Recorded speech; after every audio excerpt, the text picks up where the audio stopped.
Hello, I'm Darryl W. Perry. I am a Keene resident and I am running for Register of Deeds in Cheshire County.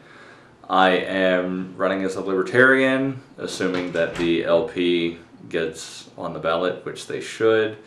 The incumbent that I am running against has been in office since 1974, and in every election since at least 2000, Evelyn Hubbell has been both a Republican and a Democrat on the general election ballot.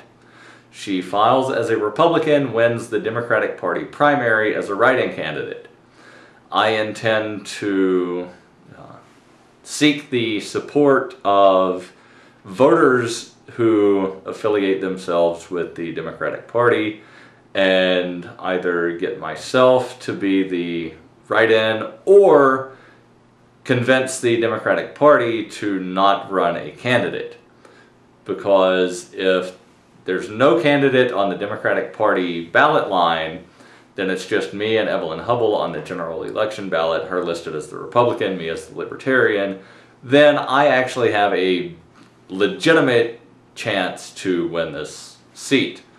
If Evelyn Hubbell is listed twice, then just by simple math of knowing that nearly 50% of voters vote straight ticket, then it is statistically near impossible for me to win the election. I've been asked why I'm not running as a Democrat. The question was actually posed as, if you want to win, then why don't you run as the Democrat? Well, quite simply because I do not support the Democratic Party, I don't support the Republican Party, I cannot affiliate myself with either major party. While I would like to defeat a 19-term incumbent, I cannot and will not sell out my principles. My principles being that I oppose big government and I oppose war. Both major parties support big government and war. One party supports big government if accompanied by war, and the other party supports big war if accompanied by big government. I support neither, therefore I cannot, in good conscience, and remain true to my principles, I cannot consider myself a Republican or a Democrat. And I believe that the Libertarian Party, of the parties that are attempting, to actually bring about change in America, the Libertarian Party is probably the closest in line with what I actually believe.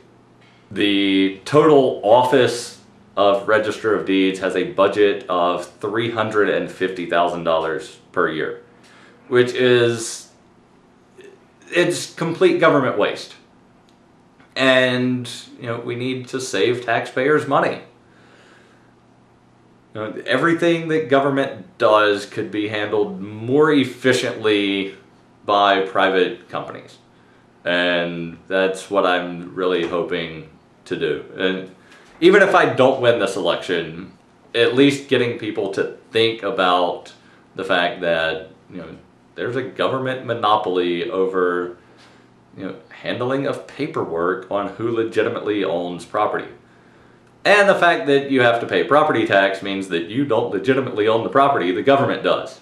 If I happen to win the election, I will lobby the state legislature to abolish the position of Register of Deeds, because there's a lot of overlap between the Register of Deeds, the city clerk, and the county treasurer.